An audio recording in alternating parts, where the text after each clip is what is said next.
Welcome to the Fear and Greed Business News Afternoon Report for Tuesday, the 19th of December, 2023. I'm Sean Aylmer. Every afternoon, we've got the 5 stories that happened today that you need to know about. Story number 1, the S&P ASX 200 closed up nearly 1% today to 7,489 points, pushing the benchmark index to its highest point since February.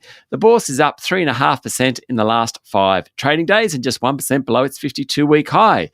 Utilities led the way today, followed by tech stocks and consumer discretionary companies. But it was a very broad-based rally with more than 75% of stocks of the top 200 finishing higher.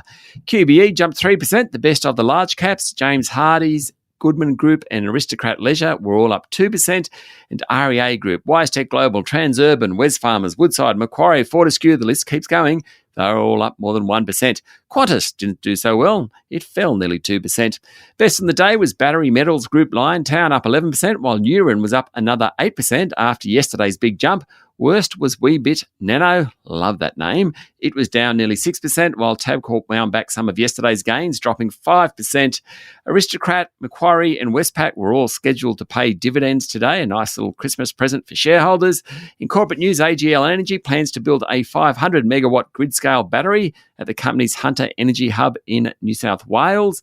And Telix Pharmaceuticals submitted a license application to the US Food and Drug Administration for a radiopharmaceutical imaging agent for kidney cancer. If approved by the FDA, it will become the first technology to be commercially available to patients in the US. Good luck to Telix.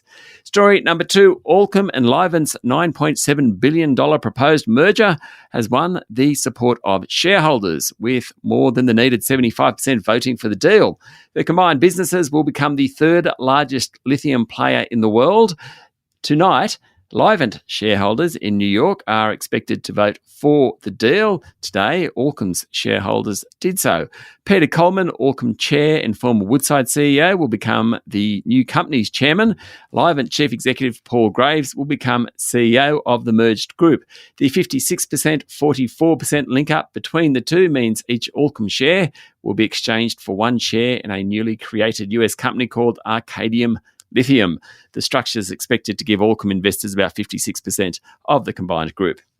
Story number 3, we talked about Azure Minerals yesterday, the lithium company whose share price jumped 1,700% this year. Well, today it said it had entered into a binding deed with Brazil's SQM and Gina Rinehart's Hancock Prospecting to buy all of its shares via a scheme of arrangement for a cash amount of $3.70 per share. Now, that new offer is up from the $3.52 per share made in October. Remember, at the beginning of the year, Azure's shares were worth 22 cents. $3.70 versus 22 cents. That's a pretty good year. SQM and Ms. Rinehart have locked in more than 60% of stock after winning the support of 2 major shareholders, billionaire prospector Mike Creasy and Delphi Group. That pretty much means the deal is done. Story number 4, Origin Energy will spend another $530 million on British energy retailer and tech platform Octopus Energy, boosting its stake in the company to about 23%. The energy giant is moving on from the failed bid by Brookfield and EIG, and now the value of Origin's stake in Octopus is about £1.43 billion. In a statement, Origin CEO Frank Calabria says, the success of Octopus since our initial investment in May 2020 has exceeded all expectations and cemented our belief in its unique capabilities and strong platform for future growth. Now, Octopus is growing itself, as an octopus should. It recently acquired 2 competitors in Britain, which together with organic growth has taken its market share to 21.3%, overtaking the former market leader British Gas, which has 20.4%. But Octopus also owns the Kraken technology platform, which can be licensed to other energy providers. It's also being offered to other utilities such as battery, storage, water and broadband suppliers. Basically, it's like a massive customer relationship manager platform and seems to be the thing. Story number 5, Wall Street has been a touch quieter in recent sessions, with investors still of the view that the next move in interest rates in the world's biggest economy is down. Apple's pausing sales of its Series 9 and Ultra 2 smartwatches in the US from this week as it deals with a patent dispute over the technology that enables the blood oxygen feature on the devices, according to Reuters. The move comes after an order in October from the US International Trade Commission that could bar Apple from importing its Apple Watches after finding the devices violate medical technology company Masimo's patent rights.